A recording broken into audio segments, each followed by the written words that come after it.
Let's do this. The Cult of Hockey podcast by the faithful and for the faithful. I'm David Staples of the Edmonton Journal, and I'm here tonight with Kurt Leavins. Welcome, Kurt.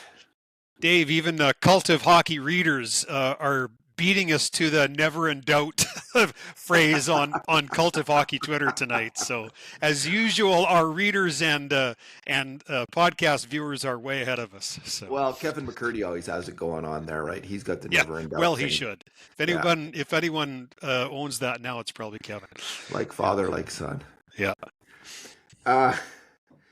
Kurt, that was the world's worst game of the season for the first, let's say, 30 minutes. Yeah, and even 40. In the final 30 minutes, it became one of the best games of the year. So, it was so horrible for you had the game grades, and I was feeling sorry for you the entire. I just thought, thank God Kurt has this. Sorry, Kurt, because I just could barely stand to watch it. Well, my line is it was 3-0 Sharks after a Keystone Cops performance at the start of the game. Oh, it was brutal. It was brutal. It was so lifeless. It was so mindless, that performance for the first, certainly the first 20 minutes. Kurt, in the end, the score was, of course, 4-3 for the Oilers in overtime, which I won't try to say like Jack Michaels does. Jack was kind of quiet as a library in the first two periods, and then he roared like a jet engine by the end of that. You could hear him winding up as soon as they pulled Ingram there. Yeah. It was, the jet engine Clear started everything to else roar. off the tarmac. Here he comes. Here comes the big jet. Legend. All right. In the end, the grade A shots were 19-7 for the Oilers, with the subset of 5 alarms 6-5 for the Oilers. Score effects had a bit of an impact on that one, I will say that. Kurt, let's get right at it. 2 good things, 2 bad things, and 2 numbers. What is your good thing? My good thing is Leon Draisaitl, who I thought was the only Edmonton Oiler that was good from start to finish tonight. Fair enough. I thought for the most part this team was red rancid in the first 10 minutes for sure. And at the start, the only line that I thought was good was Draisaitl with Kapanen and Podkolzin. In fact, I winced a little bit when Chris Knobloch went to the blender, because I thought, geez, that's the one line that you kind of had going for you. But Chris knew what he was doing tonight. But Draisaitl I thought was easily the Oilers' best player, and the guys who picked the 3 stars must have agreed with me because he got first star tonight as well. Great pass across to Podkolzin for an early chance, and then fed him again the very next shift in the first period. Had a dangerous wraparound that I thought he maybe was going to sneak in. He dished one off to Emberson, and then another one for Frederick for shots as well in the first. In the second period, that's when the goose egg broke. He got behind coverage and he poked home that loose puck to make it 3-1, and it really felt as if the dam had broken. Then, as soon as that one slid across the line, I thought these guys have a chance tonight. He almost scored the 3-2 with 5 minutes left, because it was a backhand pass from McDavid that came across the seam, and Leon tried to wrong foot the goaltender, just shot it wide, glove side. But then just a terrific pass through a seam to McDavid for the 3-2 goal with the net empty. Then another assist on the back pass to Bouchard on the tying goal, and was part of a dominant shift in overtime as well. 64% on draws. This is why this guy gets the big bucks. When most of his team was asleep, Leon Draisaitl was the only guy holding up the deal, and he was one of the guys who pushed them across the finish line at the end. Leon Draisaitl, the big man, the aircraft carrier. He had 8 major contributions to grade A shots at even strength, Kurt, and not one mistake on a grade A shot against. There you go. Did you give him a 9? I gave him an 8. I could have given him a 9, but it's just the whole team was so rotten. I was going to be stingy with 9s tonight. So I was thinking there might be a lot of 2s for a while there. Well, I'll Uh, tell you, as you know, I change my games grades as the game goes. They all start yes, off as 5 and then they go up and yeah, down. And some players were down at 2s and 3s at some point, and a couple of people still failed, but most people scratched their way back to a 5 by the end of the night. So yeah. Kurt, I'm gonna suggest that there were three other players who were pretty good all game.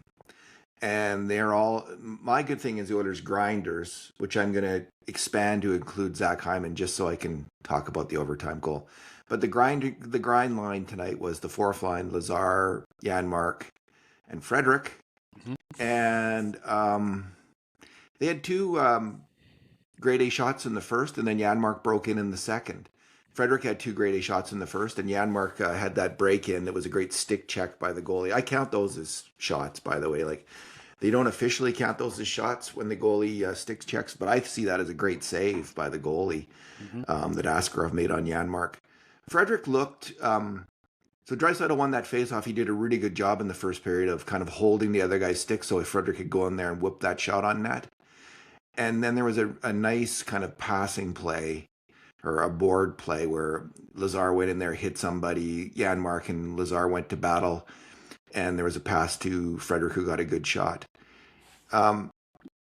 In the third period, Lazar absolutely smoked Thomas Liljegren He did. with a hit. I had to watch it two or three times. I just laughed every time I saw it. He just bashed that guy. It was a legal hit, but it was a nasty hit. I'm officially part of the Curtis Lazar fan club at this point. He is playing great hockey in a limited role for the Oilers, and they could use another one or two guys just like him.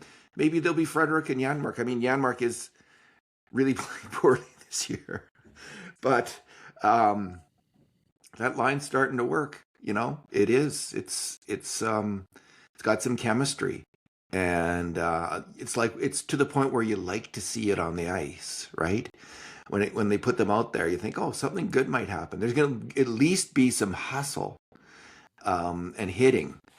So, and I thought Frederick, there was one play where he kind of grabbed the puck down low and skated around with it a bit and made a pass on it. I said, oh, look at him. It looks like he's faster again. I think He he's looks like moving better. Yeah, I know that people have downplayed the idea that he's still hurt or that there's anything to that. Maybe there is nothing to it, but maybe it's just take him. Maybe the injury's gone, but the game shape hasn't been there. Like just being like super physically fit and ready to go. Like you're not injured, but you're not what you were. Well, Does that I've make read sense? that bad high ankle sprains take half a season until you're back to yourself again. And Yeah, we're at the 55 game mark, right? So I mean that's close, right? that'd be Uh, great. Like if he and could start remember playing. he had the high ankle sprain and re-injured it and then Yeah, played on it through the playoffs. So quite conceivably it got worse over that stretch of time, right? I kind of agree with you with the three guys. You know, Lazar, one of the reasons why I think that line can be effective is possession. Lazar was over 50% in the faceoff circle again tonight. I want to point out Matthias Janmark, that PK shift early in the second period. He took two shifts on that penalty kill and was effective both times he was on the ice. He was a big reason why they killed that off. And Trent Frederick, I want to point out that back check deep in his own zone late in the game. There was a developing San Jose rush, and he was the guy who busted his ass and got back and intercepted the puck and ended the threat. So, yeah, good on all three of those guys. That's what you need from those guys, right? You chip in every once in a while, but what you really want is for them to be solid and not get scored against. So, yeah, and they haven't been. They haven't scored, but they haven't been scored against. I think is a line, if I'm not mistaken. Last I checked earlier, and that I don't think they were scored on tonight. Yeah, so my other grinder, honorary grinder, he is a grinder, Zach Hyman. Um, it's funny. Evan Bouchard and Zach Hyman weren't named to Team Canada, Kurt, and they took that personally. Uh, they are. Bouchard is few mistakes in the first period, which we're going to get to, but with other players as well, like not him alone, and he wasn't the most egregious. But No. man, he was just snapping that puck in his passes tonight. And then in overtime, Hyman, his goal, Liljegren's been out there for more than a minute. And McDavid and Draisaitl and Bouchard have also been out there for more than a minute. And Draisaitl wisely shifts off. And Bouchard goes back. He skates out of the zone with the puck, waiting for McDavid to go off. And then he realizes he's not going off. He was sitting at the blue line. He's not going off. So he snaps a pass to him, and McDavid takes it in. And he puts it over to Hyman. And Hyman is wide open. And the defenseman's backed off towards the net for some reason. And I couldn't figure out why is the defenseman backed off towards the net, and then so that I go back and watch the replay. Hyman has taken his stick and pushed him, pitchforked him back towards his own net, used the defenseman's momentum to push him right out of the play. It's Liljegren again. Poor Liljegren, not his night. And then Hyman puts the puck in off Liljegren, snaps it in off Liljegren. So it was a great savvy veteran grinder goal scorer move by Zach Hyman to score the winning goal. And it is a damn shame they're both not on Team Canada, Kurt. And maybe that'll be rectified still, but we'll see. Well, as of right now, Evan Bouchard's leading the NHL in defenseman scoring. So the fact that your best offensive defenseman isn't on Team Canada at this point is a crime. It's nuts. It's nuts. Did you see the replay from yesterday where Cale Makar puked one up on the power play? He's been doing that recently. I just think this is hockey, right? Hockey. You have the puck on your stick as much as like Cale Makar, Quinn Hughes, Evan Bouchard. And you've said this. Everyone said this. Well, not everyone says this, but not everyone realizes this. Like the high pressure moments that Bouchard has the puck constantly at the blue line where he's last man back and he has to make a sharp pass or a stop and he executes it. Well, now and then, 1 out of 30 times he's not gonna, and it's gonna be a breakaway. And guys like him and Makar, they literally play half the game. They get way more touches than anybody else. And so, those mistakes are made. And as you know, I think the world of Cale Makar. He's a fabulous player. My point being, of course, that it happens to the very best of them, and I think Cale Makar is the very best. And so it's not that you ignore those mistakes, but you have to balance them off with everything else that you get in return. Anyway, all right. Bad things, Kurt. Well, the bad thing's easy. The start. It's as I said off the top, Keystone Cops. Like it's, I said this the other night. But that was the Pittsburgh game where I said, how could you not get up for this game? I guess San Jose's a little bit different. They're an up and coming team, but they're not exactly the team that you circle on your calendar. And but come on, it's 55 games in now. You guys should very soon, any time now, David, be playing playoff quality hockey. Well, they sure as hell weren't for the first 30, 40 minutes of this game. And the first goal was just a terrible giveaway by Matthias Ekholm up the wall. And then Nugent Hopkins grabs the puck and then he promptly gives it away. And right at that point, McDavid had blown the zone, so he's not back in his own end for coverage. And boom, it's 1-0. And then seconds later, the 2-0 goes in. And this was Ty Emberson failing to get the puck with all kinds of time, failing to get the puck to the red line and in. Instead, he turns it over, and Jake Wallman, who I still don't know what he was doing on that play, because the play was right in front of Wallman, yet he skates off for the change. And like Spencer Stastny's busting his ass trying to get back. But it was like, and I've watched it 3-4 times ago. What was Wallman watching? Like it was right in front of him. It was right there. I watched it again because I couldn't believe the line change. And I thought, okay, Wallman, what was in my head as I was going to go back and watch it is, okay, Wallman had no choice because Stastny jumped on the ice. But that didn't happen. Nope. Wallman could have waved him off. Stastny was, as they had full possession of the puck, he was still with one leg over the bench. Yep. And he might have jumped up and then would have had to jump back off. Mm-hmm. But if Walmart had just waved him off and stayed out there, he was in a position to stop that breakaway. Yeah, no, absolutely. And then on the 3-0, poor old Matthias Ekholm had just Oh an God. awful start to this game. He recovered and made a huge play late, which Yeah. which helped tie the game. But boy, for the first 10 minutes, it was rough, man. And this was an aerial pass that, frankly, I just thought that Ekholm read very poorly at the attacking blue line. He did, and it happens, right? And as a result, he got caught flat-footed.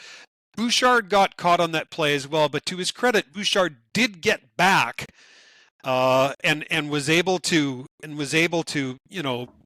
kind of take away the pass, so there'd be a shot. But then, of course, what happens? The puck hits Bouchard and goes in. So man, it's 3-0. And the rink is quiet and the players look dejected and like McDavid does not look sharp. And you're thinking, God, do they have to pull Ingram on back-to-back starts? And to be clear, I'm not faulting Ingram on any of those 3 goals, even though the third goal was a rebound. But I mean, the bounce off Bouchard, like that's just bad luck, really, right? And it's like, man, these guys are never ever going to win 3 in a row. But of course, as we know, they turned it on, they bounced back, the comeback kids and all that kind of stuff. But this start, man, they've got to fix this because this is against teams like Pittsburgh, who I know they're in a playoff spot, but they're not a good team anymore, right? San Jose, they're exciting, but they're not a good team. Like when they play Minnesota on Saturday, who according to me is one of the 3 or 4 best teams in the Western Conference. If you start a game like that against Minnesota, they'll bloody well bury you. It's time to pull up the old socks, boys. The Oilers remind me now of like an NBA team with a couple superstars on it, like, kind of go through the motions for 45 minutes and then play for the last shot and get the ball into the hands of the superstar and hope that he'll tie it and then win it at overtime. David, I watched a game in the late 70s, back when the Washington Capitals were one of the worst teams in NHL history. And they were playing the Montreal Canadiens. And Washington was winning after 2 periods. And Montreal just looked thoroughly disinterested. And in the third period, like they turned it on for like 4 minutes and they won 3-2. It was just, okay, I guess we should win this now. It's done. Well, it's interesting. It's how the NHL is kind of rigged now. Like that Canadian team was, some think it is the best team of all time. It had that, it was utterly dominant. It was so much better than other teams. Yep. Now there's not really teams like that. Maybe the Avs, but I'm not even like, the Avs could be one of these teams that win the regular season or out in the playoffs. You just never know. Yeah, but because of the salary cap, these teams don't exist anymore. They can't. Like, look at even I was like, we're going to talk about Artemi Panarin earlier. Well, for salary cap reasons, Chicago couldn't keep Artemi Panarin, right? Yep. They might have won some more cups. Chicago had so many good players in the 2010s, and they couldn't keep them because of the salary cap. It's rigged this way now, and you're just not, the way the Oilers win or the way teams are going to win. And you can win the Stanley Cup sneaking into the playoffs. You don't have to win your division. You don't have to win the league. You just have to be ready to win the Stanley Cup playoffs. And the Florida Panthers have demonstrated that. And maybe the Oilers can do that this year. It's not like it's a real possibility the Oilers could win the Stanley Cup still. But it'd sure feel better if they had it figured out by now. It's not going to happen. Like I've gotten my head around. Like we're not going to get I was hoping in the McDavid Draisaitl era we'd get that kind of dominance, right, of the Gretzky era, like that team that is just smoking other teams constantly and is so much better than everybody else. It won't happen because it really can't happen. You just don't have the money to keep all these players, and you can't bring in a bunch of guys in their 30s who are superstars, a little bit on the down slope. Because you don't have cap space for that, right? Like there's just not, it's a different NHL. This is the way it is. So every fan's going to be anxious all the time of every city. Maybe that's a good idea. I don't know. But Hey, as I the know Oilers you are agree, the Oilers are it's the third highest, the third most successful franchise in terms of earning money of any pro franchise in the world. Number three. This is Forbes magazine that reported this recently. well, Wow. and they're the second most successful NHL team the last 3 seasons. Yeah, that explains the playoff runs have made a lot of money too. Right. All right. Where are we, Kurt? Are we at bad things now? Oh, Your you bad did. thing. Oh, I have one more comment about a bad thing. Okay. On that first goal, it's just something that I know, like doing the video review as I've done for years. You notice um, certain things that happen to players constantly, and it just doesn't happen to some players. It happens to almost all players. And this was so Ekholm turned over the puck, Mhm. which so it's a bad moment, but it goes to Nuge, fortunately, right? And he's got it, and his turnover is tougher because he doesn't really have that long with the puck, and it gets knocked off his stick. So he's turned it over as well. Yep. And in that moment, there's no real danger still because Bouchard's back, Ekholm's back, and Nugent Hopkins back, and there's essentially three players for the Sharks that are moving in. But Nuge does what players do when they lose the puck. They just want to get it back. They want to make up for their mistake, and they charge after the puck. But Ekholm was charging after that puck too, and to the guy who had the puck for San Jose. So suddenly you had two Oilers converging on that player, and it really was Ekholm's guy. The San Jose player was attacking the net. Ekholm was there to stop him. It's Ekholm's man, but it's so difficult. I think once you've made that mistake, not to try to make up for it instantly. He goes for the puck, and it's passed around him, and suddenly it's a 2-on-1. If he instead of going for the puck, if he had take a second to try to shoulder check, find out what the situation is, he might have stayed in the middle of the ice, and there would have been no 2-on-1. It would have been a 2-on-2, and no goal. But it's obviously easier said than done because almost every single NHL player not named, let's say, Nicholas Lidstrom, would make that same mistake. You have to be an extremely experienced defenseman, I think, not to make that mistake. Almost every forward will do it, and most defensemen. But again, I don't even, again at this point, I don't even know if I blame him because I just seen it so often. Yeah. I mean, it's certainly a mistake, but I think one of the most compelling things about your point is this is one of the Oilers' most dependable forwards, Maybe their best defensive forward, right? right? Yeah. Correct. Yeah. Henrique, the only player who I think thinks the game higher defensively than Nugent Hopkins is Adam Henrique. I agree. So Yep. now that would be interesting to see Henrique in that moment. Hmm.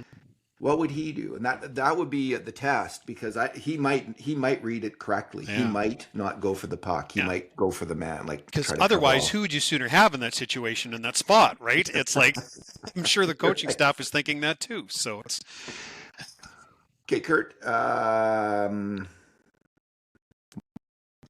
I'm distracted again. Is it my bad numbers thing? time. My bad thing. Oh, I thought that was Okay. your bad thing. Okay, go. No, my bad thing. That was just adding on. I was just. It's the call, the penalty call on Matthias Ekholm in the Oh second period, my God. and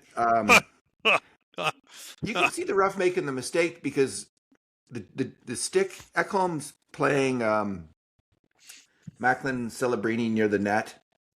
Celebrini's going in, and Ekholm stops an offensive foray. Makes a really good play, actually. Stops a chance for Celebrini. And his stick gets up probably chest high on Celebrini. Yeah. But it's not he doesn't give him a hard blow with it. It's just like a ricochet after making the defensive stop. It's a nothing play. And Celebrini's head snaps back, probably because he sees the stick come up. He's probably looking down. He sees the stick come up, and you do that. You protect your eyes, right? Like you pull your head back, but the ref raises his arm, and instantly Celebrini goes over to him and says, "That's not a penalty." He was doing this like, no. It And was the ref clear. doesn't change his mind. And I don't know. Like, is there a rule that they can't change their mind once they put their arm up? Oh, they I, can change their mind. What it's not is it's not reviewable. okay. So the player is telling you it's not a penalty. Um, should you change your mind? Should the ref Everybody in change the his mind, rink, Kurt? including the team who was supposedly fouled, is telling you that it wasn't a penalty. Here's what bugs me about Corey Surratt and NHL referees like him. They make calls based on what they think they saw. And that just drives me nuts. Call what you know you saw. Just because his head snaps back does not mean that there was contact.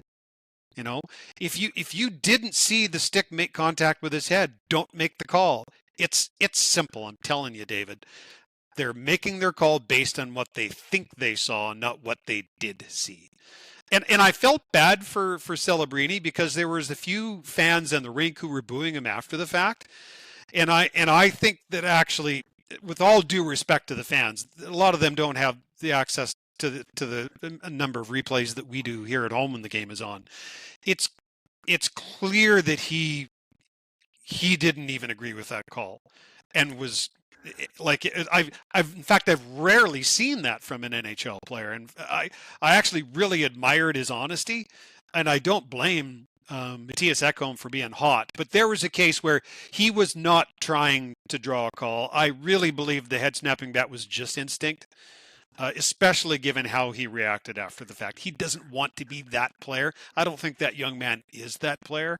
I have a lot of time for him, and this will be one of my pet peeves about referees for time immemorial, which is stop calling what you think you see. It's funny. I don't mind some players being unsportsmanlike. Like, let's say Curtis Lazar throwing that big forward onto his own goalie in the first period. As an Oiler fan, I liked it, but I really loved his sportsmanlike play as well. I thought it was fantastic from Celebrini to do that. Yeah. And it's Lady Byng stuff. Right. The most underrated, not talked about trophy in NHL history. Yeah. But it is good sportsmanship, and he is a good role model in that moment, and he is doing the right thing. Like, you don't. Like, I read some criticism on social media of Celebrini for doing that. Like, what are you doing? It's not your job to correct the refs. It's not your job to. But he's just being honest, right? Well, and the point was made on, I think Louis made it, like, he doesn't want to be known as someone who takes dives either. So that's yeah. important. I thought it showed his reputation as well. Yeah, I thought it showed a maturity in the young man, right? Yeah, that could pay off in the future. Mm-hmm. So good for Macklin Celebrini. I wonder how many times you'd have to show the referee that video, Kurt, because I think if you asked that referee, did you see the stick hit his face? He'd say yes. And I wonder how many times you'd have to show him the video before he would admit that it didn't hit his face. Well, I saw it once before I knew it was their own call. Because you didn't make the call, and you don't have cognitive dissonance about it. You're not wedded to that position. But I'm going to say he'd have to see it at least 4 times before he'd say, okay.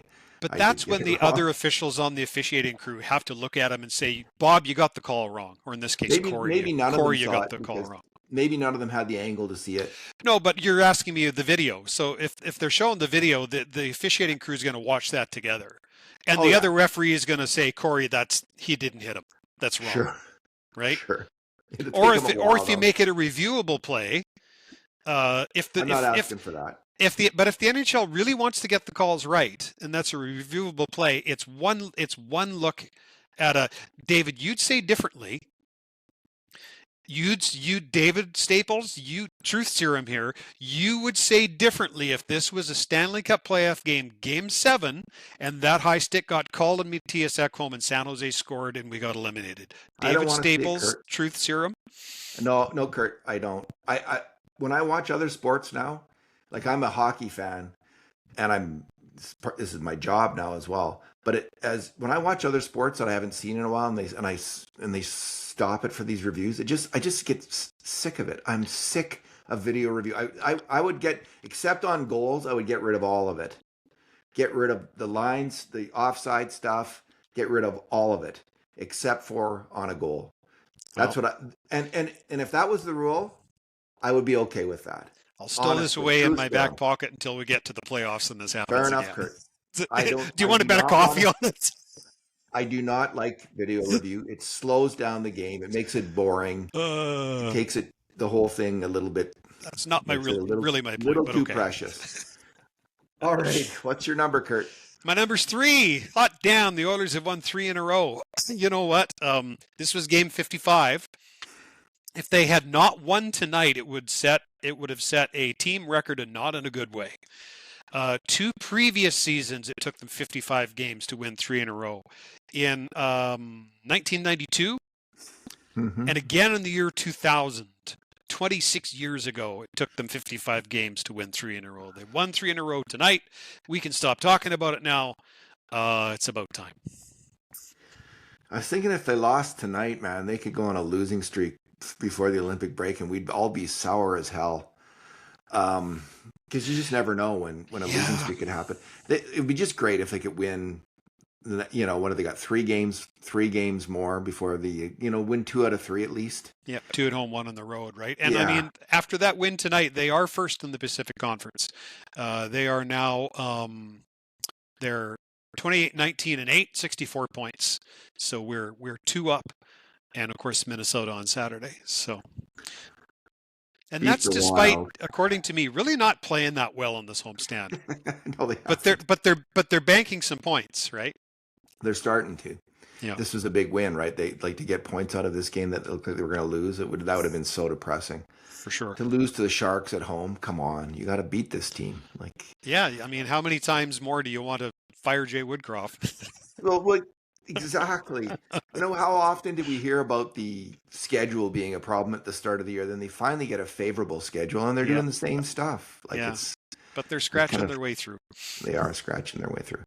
Kurt, my number is 15. So as I said, the Oilers had the grade A shots were 19-7 for the Oilers. The Oilers had the final 15 grade A shots in this game, Wow. and 4-0 in that time. So part of that is score effects, obviously, but they really did. And this started in the second period, and they started to pour it on. They started to put things together, and then in the third they just got better and better and better. Until again, it's showtime right at the end of the game, the 6-on-5 situation. I've gone back and watched that Washington 6-on-5 2 or 3 times. Those 2 minutes. I highly recommend it. I think it's peak Oilers. I think it's peak McDavid Draisaitl Oilers. It is such an incredible sequence, and what impressed, like the puck winning along the boards and the puck control along the boards when they win battles, and we saw it again tonight. Just out of near impossible situations, they just make up their minds, and they're so quick, like they're like a snake going on the boards, like Cobra fast, picking up that puck protecting, and the passes are right on the tape. Under the pressure of that moment, where one mistake, it's an empty net, the puck could be in your net, they pass it right on the tape. Almost every single time. Those players who are on the ice are so good. This is a puck possession team, Kurt. It's a passing team, and it's never better than in those moments. And it's just been, it is thrilling for me to watch that high level of skill. It's so hard in hockey to pass the puck that well, and for these guys to do it against the best defenders in the world, when they're trying to do everything they can to prevent a goal, it's astonishing. Well, a couple thoughts, and I totally agree with that. Thought on one hand, as we know, there are elite players on this team, so they have the ability that few other teams can throw out there. The other thing I will submit is, when you go to the Stanley Cup Finals in back-to-back years, you learn how to deal with pressure. Yeah. Right. Because you've been in the deepest pressure of your career 2 years in a row. So, in game 55 against the San Jose Sharks, you can summon it up. And I don't say that to belittle it. It's this team knows how to reach into the well because they've been in tougher spots. Right? Yeah. And these young guys what a bunch of baby-faced guys on San Jose. There's so many young players on San Jose. Like they've got so much talent, young they're talent. They're fun to watch. I mean, they're a fun team. They are. Yeah. I think in the end, it's not really fair for me to say this because Anaheim was missing, of course, McTavish, Carlson, and who else? One other guy, I Oh, think, too. I can't remember his name right now. He's playing tonight. It's the other guy that was out. It'll be interesting Anyway, to see which of these two teams comes out of this as the better, San Jose or Anaheim. sure looks like Um, it's going to be San Jose to me. Even though I don't, I think Anaheim will be fine, but San Jose looks to have. I don't know. That'll be my vote for now. I Say have to. since I'm gonna have to see Carlson and McTavish yeah, like I think that's this fair. year, and I haven't seen that. So, Since we're but they've talking got about the some. since we're talking about the 6 and 5 anyway, why don't we talk about Chris Knobloch here? Because we and everybody else have taken our turns whipping Chris Knobloch this season, but I thought his hands were all over this game tonight. How so? I thought it was key when he pulled the goaltender. There was over 3 minutes in the third period, That was and gutsy. I like that. right, I do too. And then he You're put him down back three. in. Yeah, you've got these good players. Give them enough time to engineer it. Why just give them 45 seconds? Yeah, And then yeah, after they scored the 3-2, put the goaltender back in just in I case like you lose that. the face-off. Don't undo what you just gained, right? Yeah, So I like that as well. But then next time up the ice, he pulled him in again. And actually, as we know, they caught San Jose with some of their players tired. And if you're a tired club against these guys, you're hooped, man. yeah, Because because they they're all, passing it. yeah, they already had a step on you. Now they've got two. So Yeah, I thought Chris Knobloch tonight. I thought he pushed all the right buttons toward the end of the game. And as I say, everybody, including me, have been somewhat critical of Chris this year. But as I've said, this guy has taken you to two Stanley Cup Finals. Speaking of which, he probably knows a thing or two about coaching. And I thought he showed real mettle tonight. I liked it when he put the goalie back in. I guess it makes sense because the face-off was at center ice. It's interesting. I did a story today on because listen, the biggest criticism of Knobloch right now is this whole thing about the bottom six not getting enough ice time. And you and I both talked about that last game, and we both agreed with that criticism. We were making the criticism ourselves and talking about it. So then I heard it's not just us, right? Like we often talk about problems with the Oilers, let's say, before the more mainstream commentators start to feel comfortable talking about it. But it finally, it was on Oilers Now. First, Derek Ryan talked about it. Then Rob Brown talked about it. Brown's been talking about it for a while as well. Mm-hmm. And maybe on the radio broadcast, they talk about it.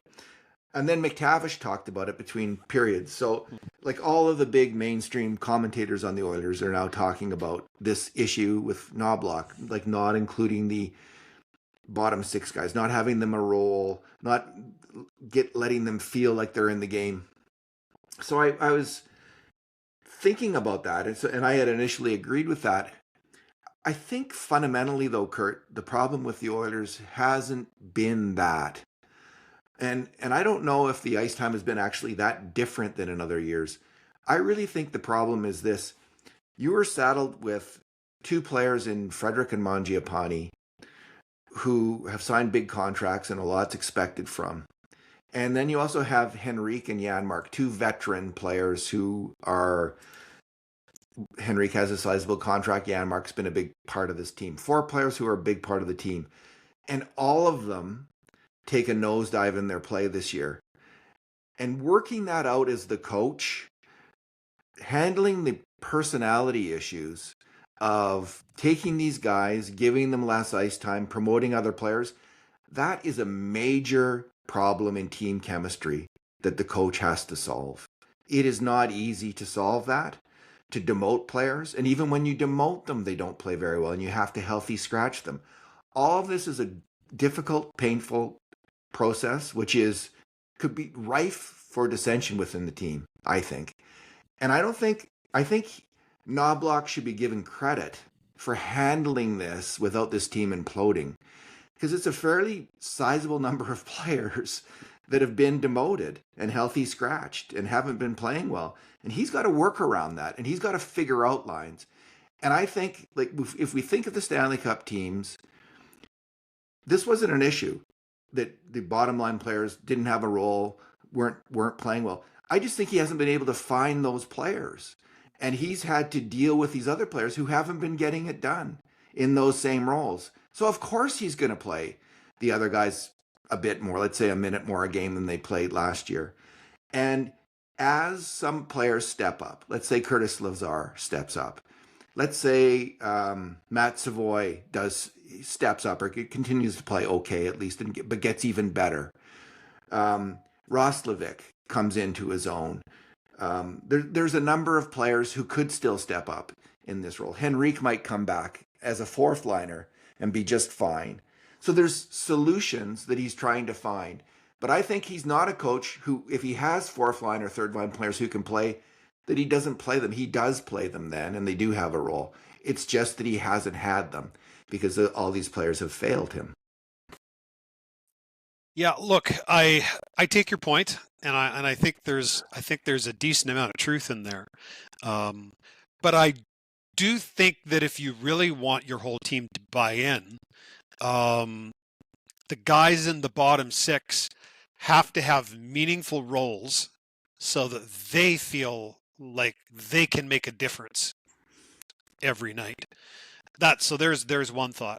My second thought is on skill players who are in your bottom six.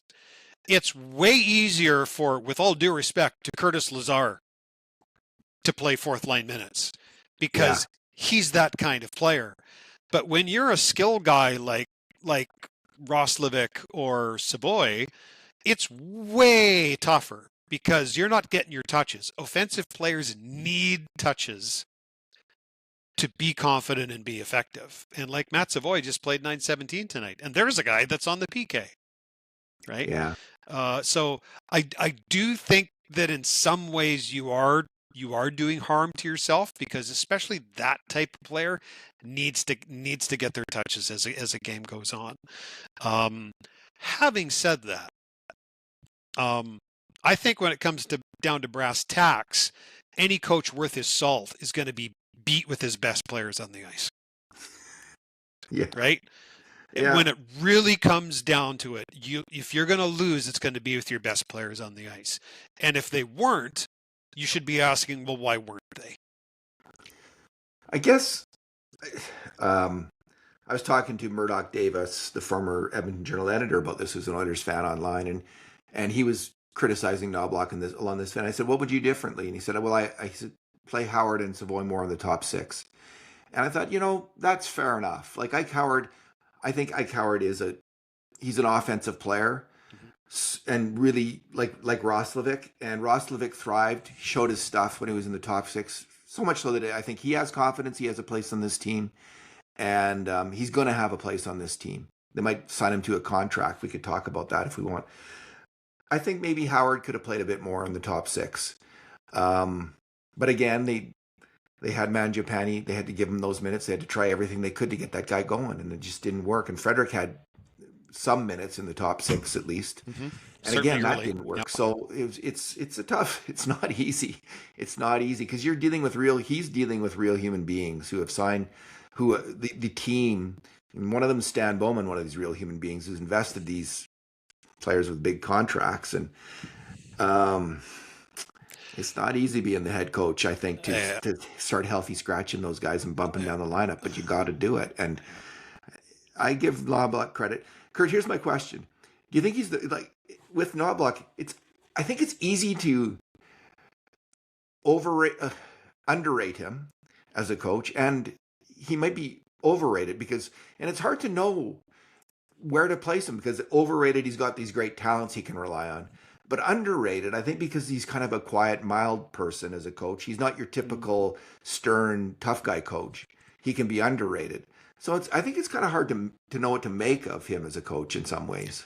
Well, I think he may be a little underrated in the market, but that's a bit tough to quantify because this is a noisy market, and the noisiest part of the market makes up about 3/4 of the noise, right? So how do most fans really feel about him? Like for example, let's go through a quick little exercise here. If you overall rated Chris Knobloch on a range from 1 to 10, what would you give him? He's been to the Stanley Cup Finals 2 years in a row. Yeah, I think when I think through what's happened this year, and I just went on a 5-minute spiel about it, Yeah. I'm going to give him like it's an 8 or a 9. Like he took his team to the Stanley Cup Finals, a team with inconsistent goaltending, even in the playoffs. Took him to the Stanley Cup Finals 2 years in a row. Came within one game of winning, and then one or two injuries of winning last year. Let's put it Yeah. that way. Yeah. So yeah, I think he's funny. an 8 or a 9. I was going to say an 8. So like, look, but I'm sure there. Well, you and I know there's lots of people in the market that would have him fired, which I think is 20%. absurd, Yes. right? 10%, 10 or Absolutely. 20%. Yeah. Yeah, absurd. But hey, Kurt, people get to fan. They're allowed to say that. But as I like to say, David, people are also allowed to be wrong. but it's funny because I also underrate him, because there's times today, like I'm thinking if they lose and then they lose a couple, like I could see him being fired. Like I know it sounds outrageous, But I don't, you see, because Stan Bowman's the guy that gave him the extension this fall. Like I don't think it was ever in the cards, and I don't think anybody who suggested it was a serious person. I just think there's so much pressure to win, Kurt, that if a team looked like it was going sideways at this point in the year, and they could bring in Peter DeBoer, let's say, and I just think, listen, they would have had to lose every game. They would have had to lose tonight and then every game until the Olympic break. But if that had happened, let's say, you just never know, right? Because the pressure is immense. I'll agree with you, never say never, but I think it would have had to have gone atrociously bad for that to transpire. I actually agree with you. I'm just saying it's kind of just a thought that popped into my head for a second. It's kind of like when Stuart Skinner started to play bad earlier this year. You started to get that thought, oh, he's going to be gone soon. Now, of course, there's a much bigger track record of Stuart Skinner not getting it done than there has been with Chris Knobloch. 100%. But the pressure again is immense. Like it is. No, for sure. David has this year and 2 more on his contract, man. They want to win, and they won't put up with losing. I kind of like it. I don't mind that. So, Kurt, Artemi Panarin is getting a lot of, there's long lists of teams. I haven't seen the Oilers on that list. Nor have I. What do you think about, let's say San Jose's on the list, I hear. What do you think about that?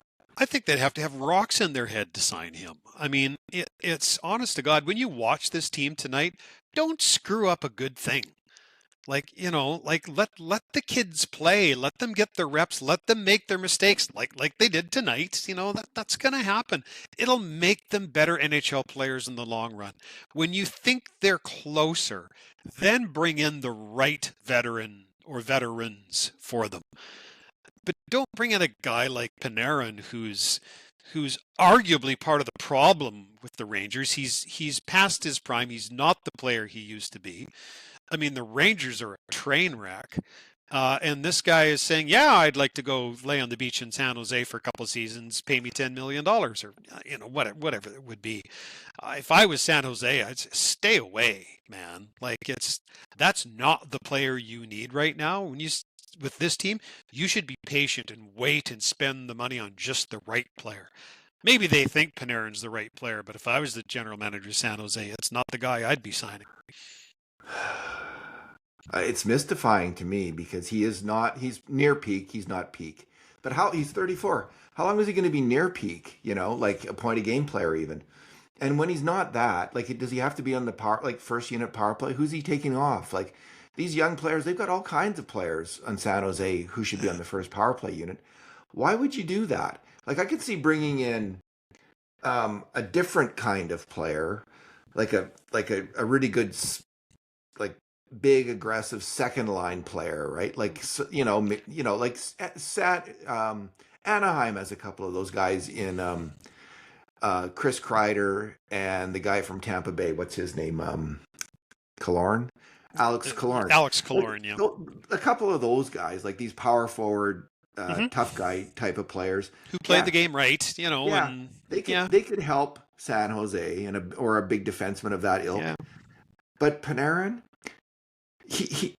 the team that he should go to should be a team with lots of veterans who have a strong culture of two-way play that needs to score goals in the playoffs, that Yep. needs a power play specialist who can help you score some goals in the playoffs. He could do a lot of good on a team like that if Agreed.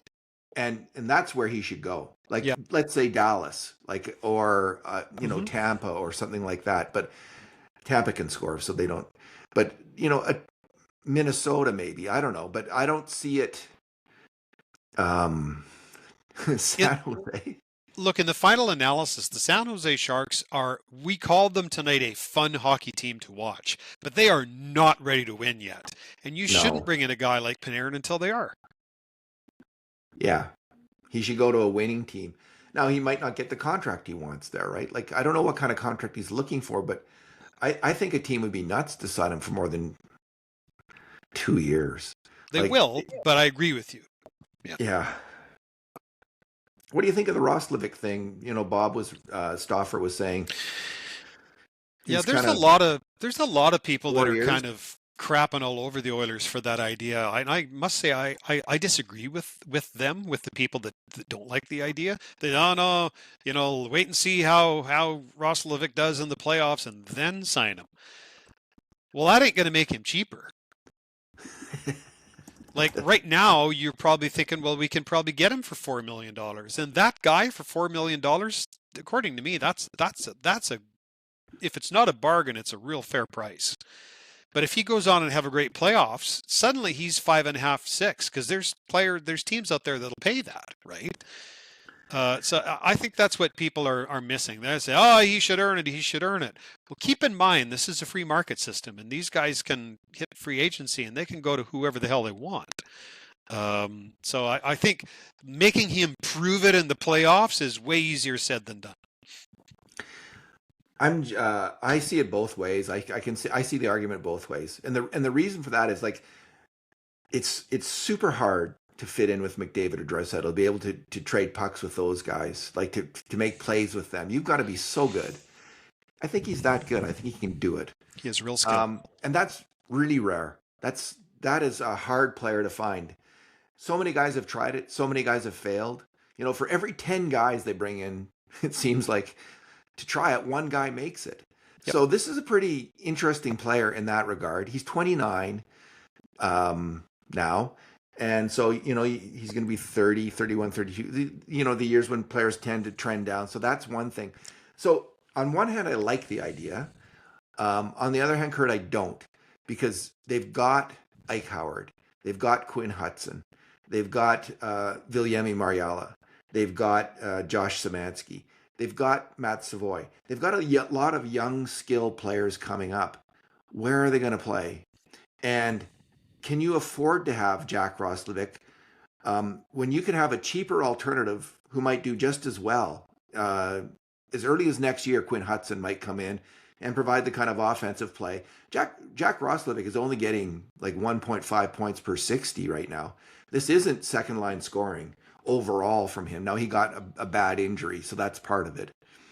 But you can have Quinn Hudson for a lot cheaper, or Ike Howard. There's a lot of possibilities. And if you sign another contract of a guy, where are these young guys going to play on the team? What are you going to do with that? And I think you need to think about that. Maybe Jack Roslovic comes in, has a great playoff, helps you win the cup, and you say bye. And you're okay with that because you won the cup with Jack Roslovic, and now you're going to play and promote these younger players. Put your faith in them because you've properly trained them and evaluated them, and you know they can do what he's done. You're confident, and that's the bet you're going to make, and you're going to use that money on something else that the team really needs because your defense is because Matthias Ekholm's getting older, and you're going to need another defenseman, let's say, or you really do need a third line center, a big third line center. So I get both arguments, and I think it's a very interesting decision and a difficult one, and I think the Oilers have to be very careful. And if they decide to wait, I'm not against that. A bird in the hand is worth two in the bush. You just said a whole lot of buts and maybes and potential about all these players. But the fact is, Jack Roslovic is an NHL player now. You know he is. You don't know that any of these guys will ultimately turn out. And I think that's the final analysis. I'd like it a lot more if they could sign him to a shorter term contract for more money, And pay him more in the short term, and then would I prefer 3 as opposed to 4? Sure, but one of the reasons you'd get him for 4 is because he's taking term in return for money, right? it is a conundrum because you got to win Tis. now, right? You got to win now. Yeah, exactly. And if Yeah. you don't think Hudson or Howard can step up and help you win next season and provide what the offense at Roslovic does, then maybe you do it. But again, yeah, I see it both ways. I'm a part of me likes the idea and part of me doesn't like it. As you know, I like both Savoy and Howard, but Savoy at his best this year as a role player, and Howard hasn't been good enough to stick yet. And I really like both players, but that's just the cold, unblemished truth, right? You have to be careful not to block young talent though either. So it's a tough one, I think. Kurt, anything else you wanted to cover? I'll only note that Carolina put Noah Phillip Yeah. on waivers, and I know there were people who wanted the Oilers to claim him back because, as I understand the rules, if they claim him back, they could send him straight to Bakersfield. And look, I get the fans' emotional attachment to Noah Phillip. I'm cheering for him too. But I think what your organization has done is they've determined that he cannot help them at the NHL level. And you've got a good thing going in Bakersfield already. Move on. Listen, if he hadn't had, it's a brutal game. He's had 2 incidents, I believe, of concussion this year. At least that we know of. Yeah. Josh Szymanski has stepped up. He's 4 or 5 years younger. He's just as big. He's a very similar player, but he's like 4 or 5 years younger doing what Philp did. Got more upside. He's got way more upside at this point, and I just think it's the right decision. Noah Philp needs to move on in his hockey career too. Mm-hmm. He's with a new organization. They claimed him on waivers. They put him on waivers, but it's because he needs to get healthy and play hockey, but he's not good enough to play for Carolina. So he's got to go to the minors. Yeah. They had injuries. That's why they claimed Carolina, him. And I'm cool. Like, I hope that happens. Mm-hmm. But I can see why they didn't do it. They've got Szymanski, this big center. He looks good to me in limited minutes. He's playing well. He's a very similar player to Philp, but he might be a little bit better. So I can see why. I think he's a little more aggressive. I think he has a little more natural offensive ability. Yeah. And Philp did get, some opportunity here in Edmonton to show what he had. We got a bit of a read on him. Would have been nice if he didn't get hurt, and we would have got a better read on him. Maybe he would have made it, but it's a steep pyramid, and he just was not able to take that step here in Edmonton. We obsess about this stuff with the Oilers, but the truth of the matter is all organizations punt on players all the time. This is just our version of it. Yeah. Alrighty, Kurt. I think we've run the gamut. We covered some landscape tonight for sure. Thanks for talking tonight. My pleasure as always. And thank you to the wisest, sharpest, sanest hockey fans in the world. And in the meantime, and in between time, this has been another edition of the Cult of Hockey podcast.